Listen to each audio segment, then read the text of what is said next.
जय हिंद मेरे बच्चों।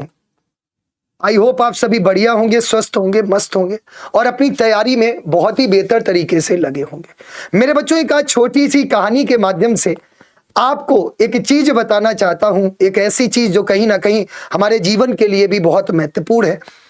एक बार की बात है कि दो पत्थर रास्ते में पड़े हुए थे और वहां से एक मूर्ति बनाने वाला मूर्तिकार निकलता है।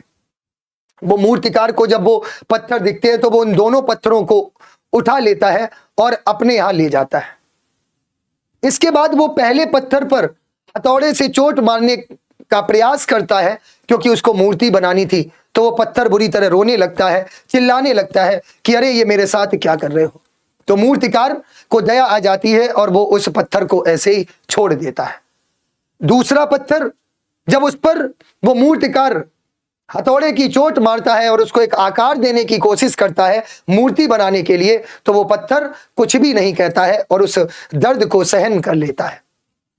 कुछ दिनों बाद जब दूसरा पत्थर जो कि मूर्ति बन गई थी, उस मूर्ति को मंदिर में रखा जाता है और जिस पत्थर ने दर्द सहन नहीं कर पाया उसको मूर्ति के सामने रखा गया।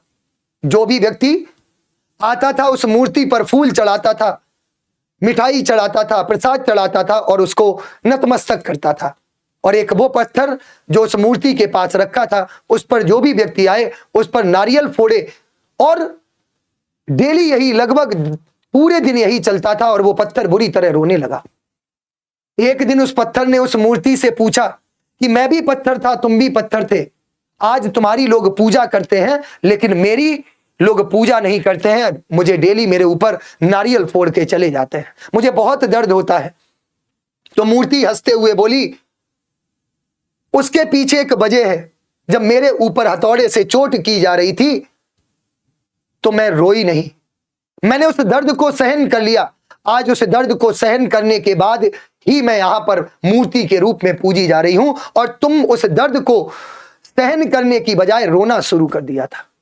तो मेरे बच्चों, हमारे जीवन में भी कुछ ऐसे ही होता है। हम कठिन परिश्रम करते हैं, हमें नौकरी नहीं मिलती है, हम परेशान हो जाते हैं और रोना शुरू कर देते हैं। लेकिन हमें जीवन में रोना नहीं होता है, हमें जीवन में कुछ करना होता है। अगर आप इस युवावस्था में जिस समय आप पढ़ाई कर रहे हैं और उस दर्द को सहन कर लिया, जो दर्द आपको पढ़ाई के रूप में आप मेहनत कर रहे हैं, लगातार मेहनत कर रहे हैं, तो एक दिन आप भी उस मूर्ति की तरह पूजे जाओगे, लोग आपकी इज्जत करेंगे।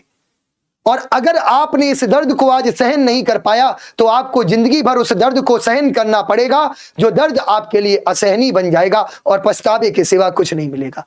तो जीवन में याद रखो, अगर आपको भी उस मूर्ति की तरह अपनी पूजा करवानी है, या मैं ये कहूं कि आप भी अपने जीवन में कुछ निखरना चाहते हैं, तो आपको आज मेहनत के रूपी उस दर्द को सहन करना पड़ेगा और तब तक मेहनत करते रहिए जब तक आप सफल ना हो जाए। लेकिन कहते ना कि एक मूर्ति बनाने के लिए एक अच्छे मूर्तिकार की भी जरूरत होती है, क्योंकि अगर मूर्तिकार अच्छा नहीं है तो पत्थर पर अगर चोट उसको बाएं करनी हो उस मूर्ति को आकार देने के लिए और वो दाएं कर दे तो वो पत्थर बेकार हो जाता है। तो ठीक उसी तरह हमारे जीवन में भी उस मूर्तिकार के रूप में एक उन अच्छे अध्यापकों की जरूरत होती है जो हमें अच्छा दिशा निर्देशन दे सके, हमें अच्छा पढ़ा सके और हमारे भविष्य के बारे में सोचकर हमें उस मंजिल तक पहुंचाने में पूरी मदद करे। तो मेरे बच्चों, आपको रुकना नहीं है, थकना नहीं है। और किसी ने बहुत अच्छी बात कही है कि नेवर क्राई ऑलवेज ट्राई, कभी भी रो मत, हमेशा कोशिश करो और कोशिश करने वालों की कभी हार नहीं होती, लहरों से डरकर नौका पार नहीं होती। मेरे बच्चों, ये कहानी कैसी लगी कमेंट करके जरूर बताएं और ज्यादा से ज्यादा शेयर करें और मुझसे जुड़ने के लिए एग्जामपुर आर्मी एग्जाम चैनल को सब्सक्राइब करना ना भूलें। धन्यवाद। जय हिंद, जय भारत।